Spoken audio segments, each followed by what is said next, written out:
I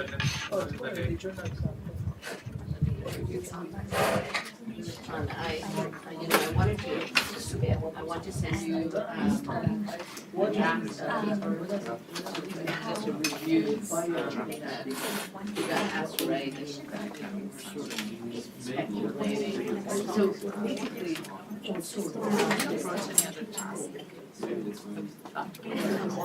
put together concepts,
it's like hostess, but it's not actually.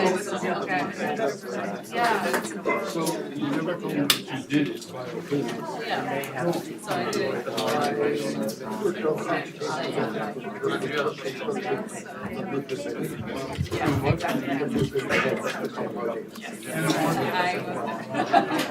Yeah, I know people.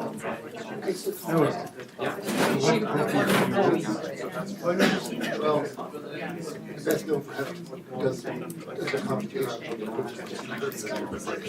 I know. It was the But it's also like, it's the immediate thing. We should sound and give a couple of minutes. It's a small. 2 more minutes? Well, like this. I'm really down now. Lawrence. But I always would.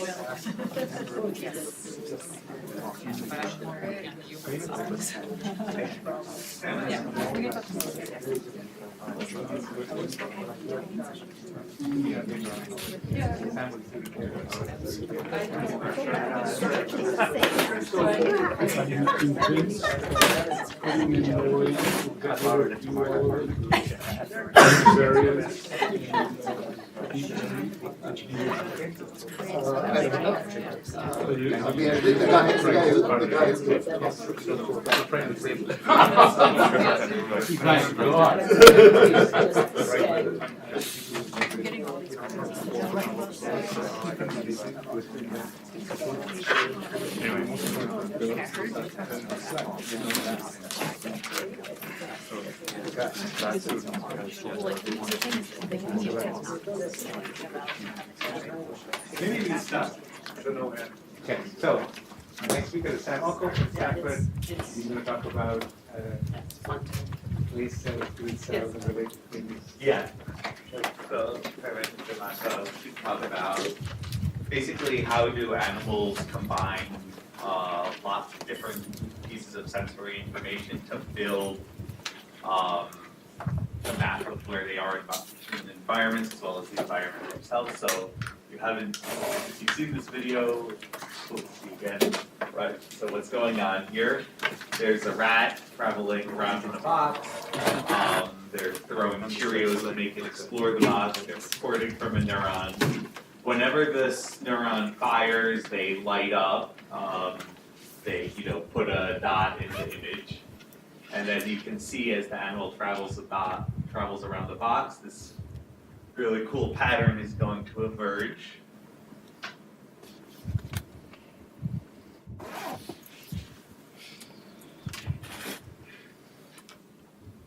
So the firing rate is forming this hexagonal lattice in the box.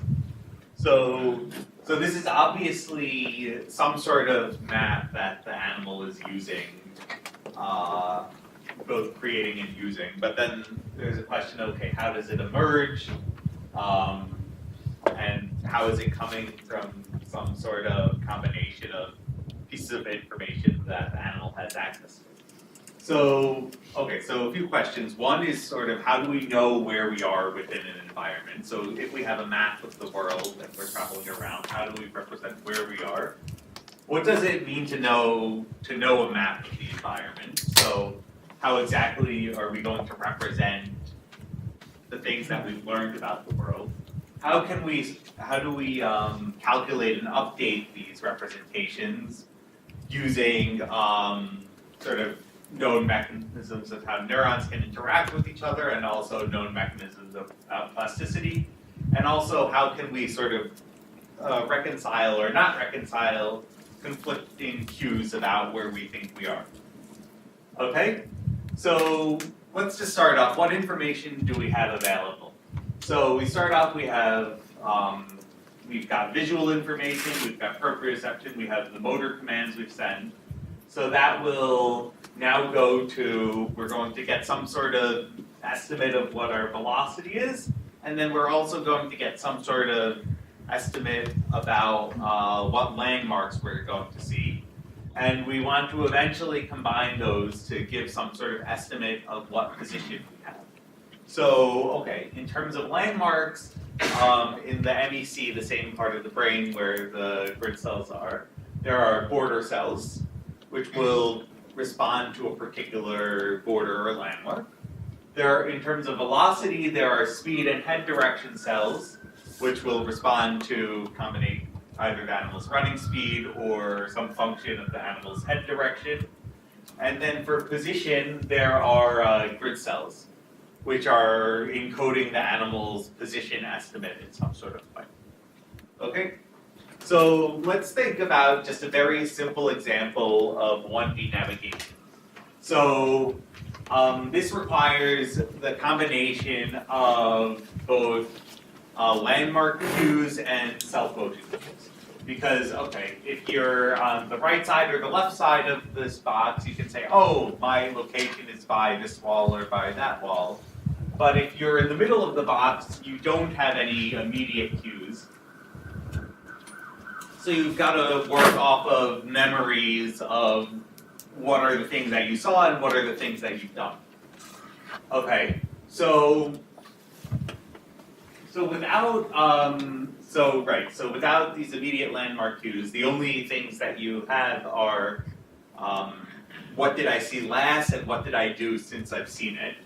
So, but this is not so useful unless you actually have a map of the world. So if you say I'm 10 steps east of landmark A and you don't know where landmark A is relative to other things that you care about, then that's not the most useful representation of your position. Okay, so however though, if you have a map that's consistent with itself and also consistent with the world, then you have the map that B is 10 steps east of A. Now, if you know how many steps you've traveled from A, you also know how far you are from B and vice versa. Okay? So basically, what it means to have a self-consistent map is that if the animal travels from A to B, before seeing, so the neural activity that it has from path integrating from A to B is the same, should be about the same as the neural activity that it has when it sees B. So the idea is its estimate of position as 10 steps, as east plus 10 steps, or sorry, as A plus 10 steps should be the same as the position estimate that it's associated with landmark B. Okay, so yeah, how is this achieved in a neural circuit? So basically, let's talk about a one-dimensional attractor network. So this is sort of similar to what Vivek was talking about. So the idea is, if you have a neural, let's say you have a ring of neurons, And now each neuron excites the ones that are close to it, inhibits the ones that are far away. Okay? What you can get is a steady bump pattern where all the neurons on one side of the ring will fire, and they inhibit all the neurons on all the other parts of the ring. Okay? Does this have a light, laser on it? Yeah. Which button? Oh, here we go. Okay, cool. So, okay, we could represent this state as the joint firing rate of all neurons on the ring, but it turns out that we don't need to do that. We can just abstract away all of this and just represent the state as the position of the bump peak. So, because once we know that, as long as we know what the shape of the bump is in general, we can then just use this one angle to describe any attractor steady state here. Okay, so this is also yes. So just in your previous slide, you said that self-consistent is when you have similar firing of which neurons? What? The activity ones, the one that trigger activity. Yes. So the ones that are sort of that are related to like an estimate of the animal's position. So the same neurons are either landmark or. So I was wondering if the neurons that do path integrations are the same than the ones that are corresponding to landmarks and positions are the same neurons. So there are the neurons that are responding to positions are roughly grid neurons. So those are incorporating some path integration, but then there are also landmark cells which are basically only responding to immediate landmark cues. So the idea, these look similar in terms of if you let an animal explore an environment, they both have like position dependent coding, but they have that coding for different reasons. Does that? Oh, okay. Okay, cool.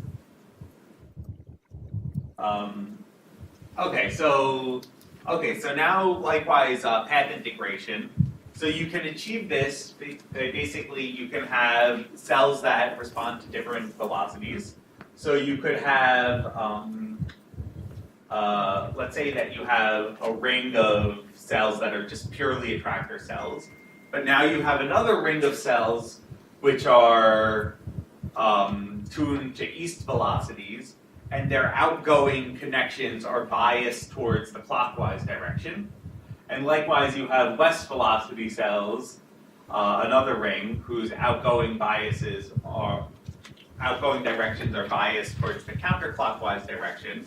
So if both of these guys are firing at the same rate, the east velocity cells are trying to rotate the bump clockwise, the west velocity cells are trying to rotate the bump counterclockwise.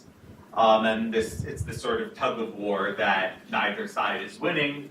But now if you have, if the animal travels east, the east cells fire more in general, so they start winning the tug of war.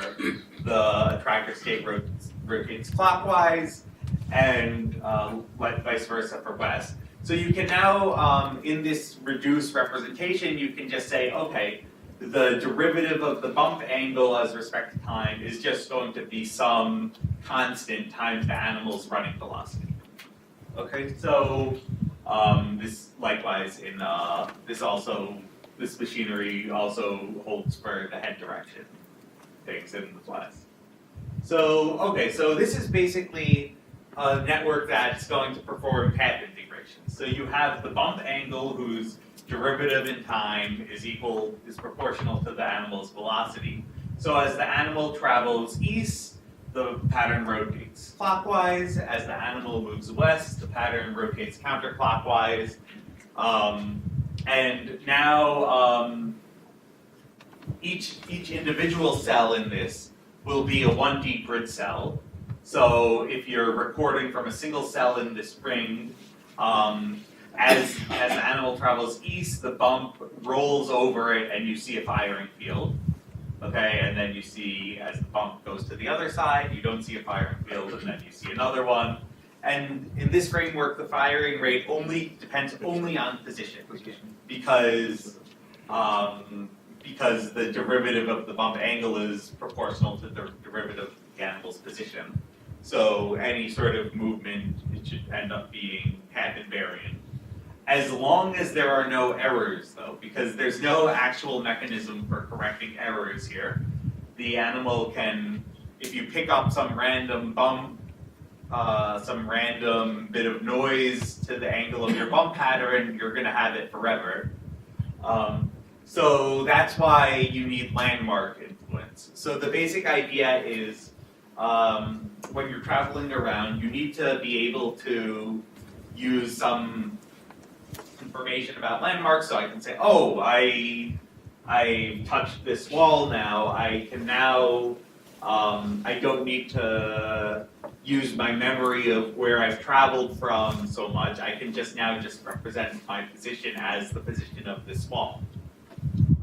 So the way that you can implement this is that each landmark cell, so this is a generalized border cell, has a particular learned pinning phase. So the idea is this landmark cell has strong weights here, weak weights to the rest of the ring. So regardless of where the bump angle is originally, once this landmark cell starts firing, it will pull the attractor state towards the landmark pinning state. Okay, so now these can be learned through a Hebbian learning rule. So cells that fire together, wire together is the mnemonic. So the idea is if this attractor state is always at this bump angle when this landmark cell is firing, then the landmark cell over some longer learning time scale will learn the average phase. So because these cells are firing the most when this landmark cell is firing, these connections will eventually become the strongest. Okay, so let's, any questions before I start talking about the very simple case of the animal mapping the world? Yes? Just a broad question, but when you gave the criterion for having your neural input match what it should when you get to a landmark, right? That only works for landmarks, right? If you're in, let's say, a desert or something that's translationally invariant, then you could think you moved 10 yards to the east, and when you get there, you could be 15 yards to the east, but it's going to look right because the environment is the same. Yes. Right. Yeah. So this only works when you have some level of like landmark density to build relational information between. There are ants that can do that. Yeah. That could do use landmarks. They can go many times related. That suggests they're not using landmarks. They're using. They're not. They're integrated path integration, but they're very good at it. But they have error. So the only landmark in that case is the nest. Are you assuming a flat topography or? Yes. Do the landmarks have to be things like walls, or is it really whatever? Can they be freestanding kinds of things? Or? Yeah, I mean, you can have, like, there are cells that will code for various objects that are put into the environment. I'll talk about some, like, virtual reality experiments where they code for various visual cues that the animal never physically touches. What's the role of place cells? Should I think about them as landmark cells or? So this is a good question. So there are place cells are getting some inputs from grid cells. So you could sort of think about place cells as a readout of grid cells, but then place cells also have feedback into these grid cell networks somehow. So one thing that I've been thinking about is like, okay, if this landmark cell is like a 0th order landmark where it's responding only immediately to certain cues and then is being used to pin the attractor phase. Could you also have like first order landmarks which respond to some combination of landmark and path integration cues, but then feed back into the attractor state in some way?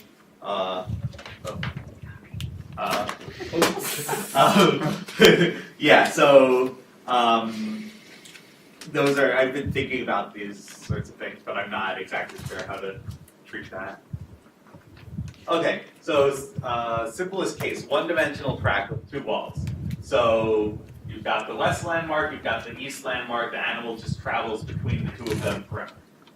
Okay, so let's look at now what happens before learning. So the animal starts off at a particular attractor state, which is, and now the two landmarks, let's say they just start off with random phases. So the animal travels east, the pattern rotates clockwise. Now it hits the east wall, okay. So two things are going to happen. One is that there's going to be short-term orientation where the attractor state, the bump angle, will orient to the learn landmark phase.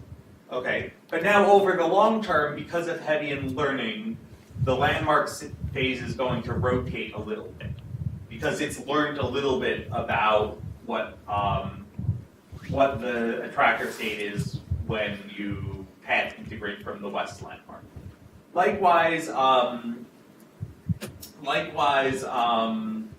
as you go west, you path integrate, it goes counterclockwise, and now if you hit this landmark, the attractor state orients, the landmark phase learns a little bit, and then you just keep going. So here the internal map is not consistent with the world, and an indicator of this you can see easily is that the attractor state in the center of the box doesn't just depend on the animal's position, it also depends on which wall the animal last touched. Okay. However, if you allow this to learn for a while, now the east angle is going to be the west angle plus path integration. The west angle is going to be the east angle minus path integration. So the attractor state in the interior is going to be path independent, and everything's finished learning. Okay, so one interpretation of this, we can unroll these periodic variables into linear variables and say, okay, so now the attractor state is the animal's position self-estimate, so where the animal thinks it is. And now the landmark phases are the position estimates of the east and west landmark respectively. Okay, so as the animal learns, the east landmark state is going to learn the west landmark state plus the path integration distance. The west landmark state is going to learn the east landmark state minus the path integration distance. Okay, so now the distance between these two landmarks in the map will eventually approach the correct path integration distance. Okay, so it turns out you can view this as particles on damped springs. So basically, each particle is the learned state of a landmark. The spring that connects them is equal to the path integration distance between the two landmark firing fields. And the landmark synapses adjust to be consistent, so this is basically the spring pushing or pulling. So it's either compression or tension here. And we can actually show that this is true for arbitrary environments. So if you have a lot of landmarks in a more complicated environment, this is still going to reduce to some sort of particle on spring picture where there's one particle per landmark. Okay? So now, oh yes. So you're saying that in the case where the position of a landmark is ambiguous, so you have the same landmark at multiple positions in the environment, right? Then you're saying that it will still kind of whatever phase position will win out, this will always be kind of a mean, or is that because your model is set up? Okay, that so way? this is, okay, so here, a caveat about, this is using a small angle approximation. So this is, like, the particles on springs takes the full picture and then uses a small angle approximation. There are situations in which this small angle approximation does not hold.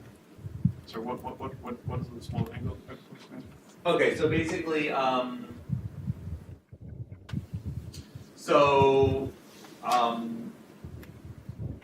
okay, so when I unroll this, when I unroll these periodic variables into linear variables, and then say, okay, the force that the landmark exerts on the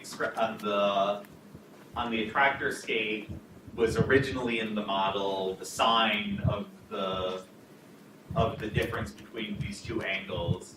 And now when we unroll it into these linear variables, we just consider this force to be the distance between the two angles, and these sorts of like small angle approximations. It becomes somewhat more complicated when you allow these bigger shifts. I'll talk a little bit about some of these effects. Okay, so can we generalize this to 2 dimensions? So basically, if you replace this neural ring with a neural sheet where everybody excites the neurons around them, inhibits the ones farther away, what you'll find is that the neural sheet is going to form a 2D lattice of bumps. Okay, and now we can reduce that to a single bump state, which is no longer an angle, but rather lives on this periodic rhombus. Okay, so there's one prediction of this, which is path-dependent shift. So basically, okay, consider a 2D version of the animal running between the edges of the box. Okay, so if there's only the east and west landmark, then we have the same particles on springs picture, where the spring will eventually reach its crest line. Okay, but now let's consider we've also got a south landmark.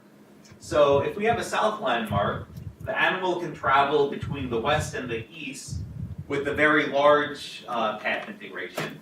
But now when the animal travels from the west to the south, it has a very small path integration distance on average, and likewise with the south and the east. So now when we translate this to the particles on springs picture, we have this one spring here between the west-east spring, which has a very high rest length. But now we have the springs between the south landmark and the east-west landmarks, which have very low rest lengths. So this leads, this pulls the animal's internal representation inwards. And now this will lead to a path condition firing rate where the animals, where the firing patterns are shifted towards whichever wall the animal last touched.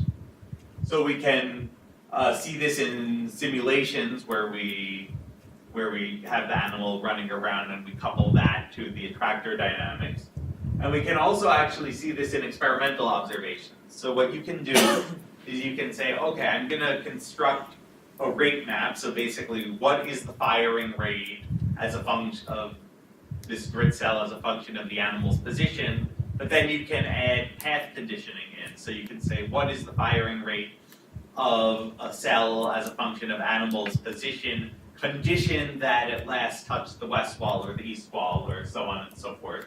And we can see that these are shifted versions of each other, corresponding to the fields being shifted towards whichever wall the animal last came from. So there are other distortions that you can get. So you can get bending of the firing fields, which have been observed in these sort of funky, irregular environments.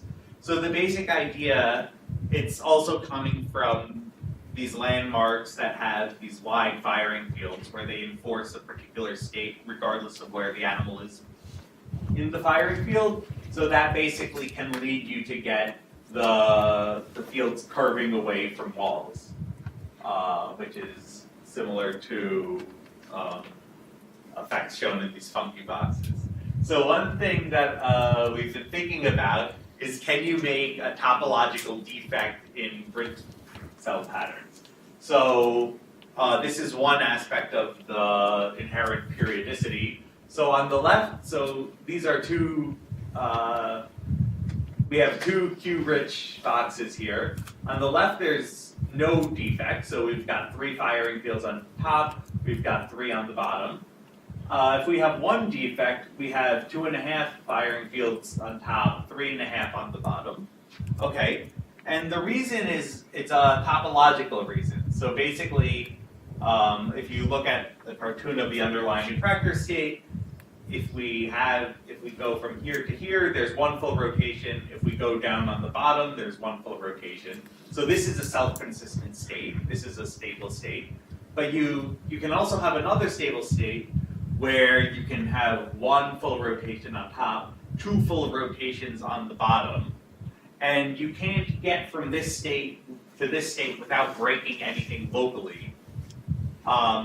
So this, as long as there are plenty of Q's in the box, this is a metastable state. So we've been thinking about, okay, are there particular sets of environmental deformations that you can use to get an animal to have firing fields like this? So one possibility, you start off with this sort of box here where there's a corridor on top. You cut this off. You stretch it, the fields will stretch. And now if you rejoin it, you've got a situation where there's 3 fields on top, 4 fields on the bottom, but yet everything is locally consistent. Cool. I'm now going to switch. So do they shrink? What? Do they shrink afterward? In terms, well, we've done this in the model. We haven't done these actual experiments. Maybe that'll, I'm not sure you can answer the question, but I'll ask, what is known about how the animal learns this structure, development? How it, so these, how much of it is innate, how much of it is enough plasticity, and the kinds of environment that the animal has access to drive the learning of these. Well, that's a good question. So there have been some experiments where you can have the animal run around in 2 boxes, and it sort of thinks about these 2 boxes as separate, but then it turns out that these 2 boxes were next to each other the whole time, and you can open the door between the 2. So the animal is basically forced to merge the internal maps, and you'll find that one map will kind of leak from one box to the other, or vice versa. So there are some experiments like this, as well as experiments where you, where the animal will first learn short distance relational information, but then the maps become sort of more globally coherent as the animal explores. And those maps are grown from the boundaries? Physical boundaries into grid cell and place cell space, so that you have access to things which you can be sure about? So I guess I'm making an analogy to crystal growth, because I think of these as analogs of or parts of a crystal. It wants to grow from the boundaries, and then you're going to have potentially defects because different boundaries will enforce different orientation order. There's some similar elements, although I think in terms of the variables that if this region here is Q depleted, then these firing fields are actually simply readouts of the landmark states, the states associated to the landmark on the nearby walls. So in a sense, it's, the firing patterns propagate in from the boundaries, but I'm not sure if throw is the correct word. Thank you.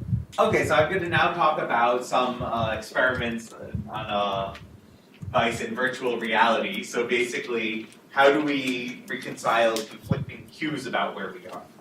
So this is work done with Malcolm Campbell, who actually is gonna, forgot which lab he's joining, but he's coming to Harvard in like half a year. So, okay, so this is a head-fixed virtual reality experiment. This mouse is running on a styrofoam cylinder here. It's got a couple of computer monitors in front of it. You record the rotation rate of this ball here. You then feed that into the virtual reality that updates what the computer screens are showing it. So you can have this animal just running down this virtual track for many, many times. Okay, so one thing that's nice is that these cells in virtual reality give analogous behavior. So the grid cells will have this sort of periodic like firing pattern. The border cells will have a firing pattern that depends on the animal's position, but also tends to be much more stable than the grid cell firing pattern. And then we also have speed cells here. So a speed cell in the real world is also a speed cell in the virtual reality.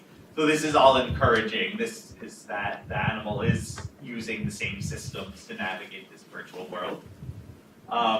Okay, so now let's think about what does the attractor landmark model do here. So as the animal travels, so let's go back to 1D. So as the animal travels, the attractor phase advances. Okay, and now as the animal learns, let's say that each landmark cell was only firing at one position. The landmark cells are going to learn the effective rotation rate by the learned associations to the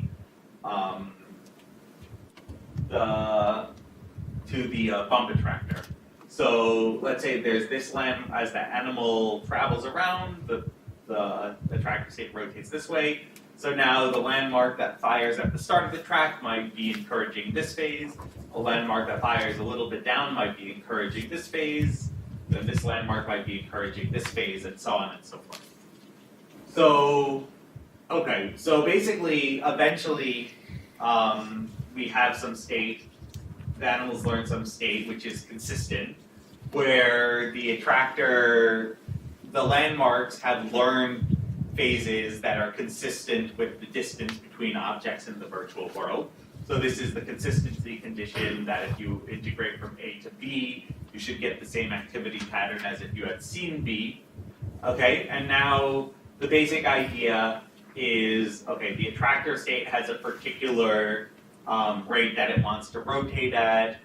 The landmarks are rotating at a particular rate at the same rate now because the animal has learned the environment. So after learning, both of these are aligned. If there's any sort of noise, the animal is going to use this landmark state to correct errors. But there's no mismatch, basically. There's no general mismatch. However, we can mess with the mouse. So what we can do, and by we I mean Malcolm, is you can change the gain. So if the animal runs a meter on the ball, we don't actually have to move it a meter through the virtual world. We can move it 1.5 meters through the virtual world, or half a meter through the virtual world. So this is the gain decrease, where it's now going slower. And now we've got the gain increase where it's going faster. So we can create this whole set of mismatches between path integration and landmarks in whichever direction we want. Okay, so let's think about what might happen when we increase the gain. So to anthropomorphize the mouse a little bit, the mouse ran a meter, but now it thinks, oh wait, I ran a meter, but now I'm seeing the landmark that I expected to see when I ran 1.5 meters. So basically in this cartoon, the attractor phase is going to want to rotate at a lower rate than the landmarks. Okay? So now, however, there is orientation, so it is still being pinned to the landmark phases. So there's two regimes. One, if there's a weak mismatch, there's a phase shift. So here they want to go at about the same rate, so the attractor state gets pulled along. If there's a strong mismatch, there's a remap pattern. So basically here they decohere, and we'd see fewer firing fields. So we can see if we weakly increase the gain, the border cells stay about the same, which is good. The grid cells will have a shift, which corresponds to basically the attractor phase lagging behind the landmarks. Okay? So now we can also play the same game with a gain decrease.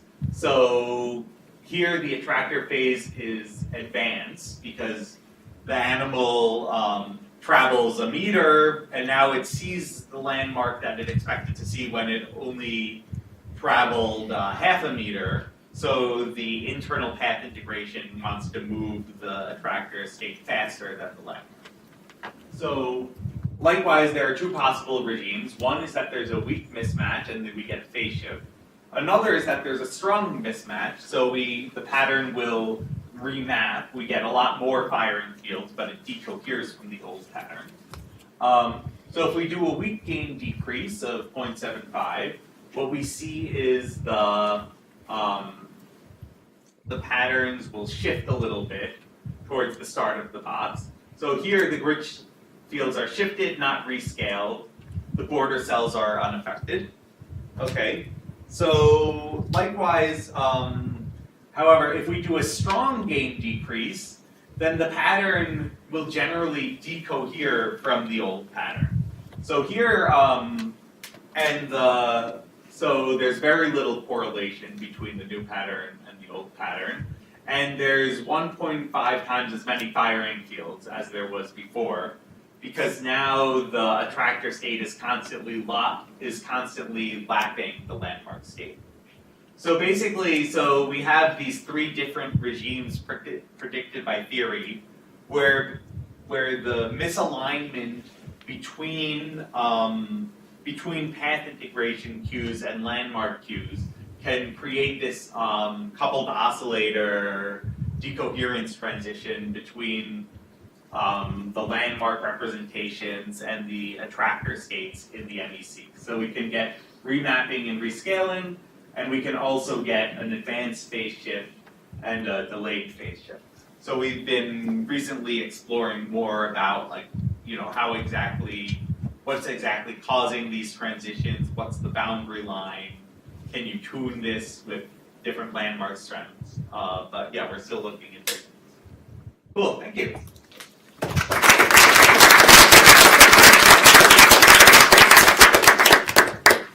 Question? Uh-huh. The question that Sandros, and then you. Okay. Your model assumes that you still have ongoing plasticity between the landmark representation and your path integration attractor network. So in the different gain condition, you would eventually expect to see. Yes. So we would expect to see it, the animal learn that new gain, and then if you let the animal train on it for a while, then the new condition would become the base condition. Is that what happens? We tried not to do that because then basically we only did a few experiments of each gain shift. So it's to avoid polluting your mouse, you want to only do a few experiments in the gain manipulated case. And Yes. And if I have the time as well. What happened in the strong gain increase scenario? Oh, so strong gaining. So there's a transition. Basically, if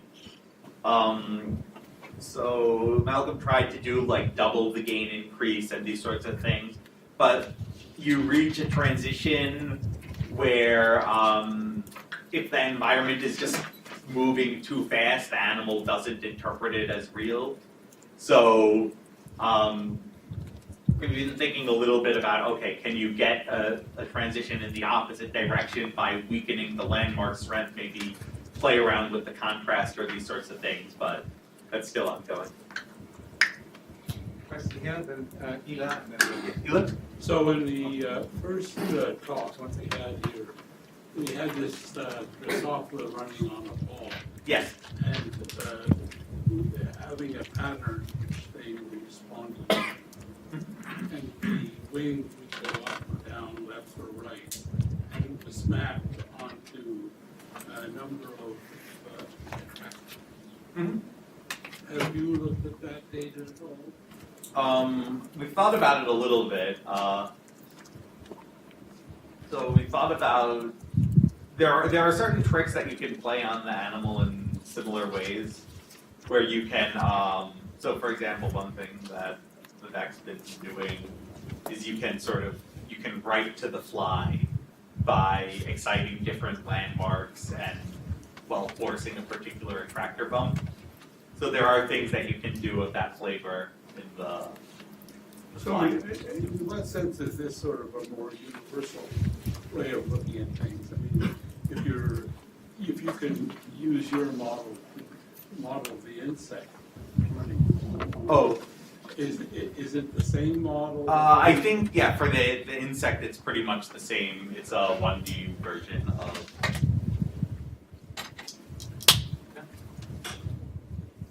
So I'll just re-ask a question I think that Mirko was asking a little earlier, which Sure. is, if you have multiple landmarks in an environment, Yeah. but they're not perceptually distinguishable, Yes. then I assume that this network will relax to some, in the first part of your story, it'll relax to some intermediate. Yeah, so basically, if they're not perceptually distinguishable, then yes, then they'll end up forcing the same attractor state at these two positions, regardless of whether these two positions are like an integer multiple of a grid spacing away. So one good question is like, if you give the animal multiple, like there's the paper, I think the Carpenter paper, where you have, where you've got two boxes like this, and a corridor between the boxes, and it starts off where each box has the same set of firing fields as the other box, but then over longer time scales, the boxes become consistent with each other. And how do they become consistent with each other? I'm not entirely sure. My guess is that there's some sort of higher order thing where it's so there's like immediate landmarks that just care about, the immediate cues, but then there's also maybe some way that they're combining landmark information with particular contexts. And maybe you could sort of build up a system using these sort of like higher order landmarks that care a little bit more, care about more stuff than just what you're seeing right now. So that's the case of learning, that it's these two different spaces, even though it's perceptually identical, but then there's also the question of, even once you know that there are two spaces that are connected, that are perceptually identical, or two landmarks that are perceptually identical, on the fly, and telling you where you are within. Sorry, say that again? So even after you've learned that there are these two perceptually identical things, Yeah. and realizing that there are actually different locations, there's the question of now, if you're placed into this space and you know what it looks like, Right. but then to decide which of those two places you're in. Oh, as well, if So- both places are perceptually identical and you're placed into one or the other, then you can't tell until you've traveled back and forth. So this model wouldn't yet do that. No, would not. last question. Yeah, I'll ask some more after. But the virtual reality experiments, so autocells don't really play a role here, right? Or no, they do. So They are. The border cells are this line here. This. But But it's, so you're saying it all, like, what does it even mean in this virtual reality thing? So it's only border cell at the end or at the end, or do you, I mean, the cues you get are so really. border cell is not a very good name. I guess, the mouse basically, there are a lot of cues in the virtual track, so it really knows where it is if it Yeah. just looked at the cues. Yes. It's really this alignment of cues, kind of a chain of cues, and then. Yeah, where each part of the chain is turning on and off depending on where the animal is in the virtual world. Yeah, so yeah, this is a cube-rich environment. You can also play around a little bit with these cube-depleted environments where you can also test, various velocities. Thank you very much. So from the elasticity of grid cells, we now move to geometry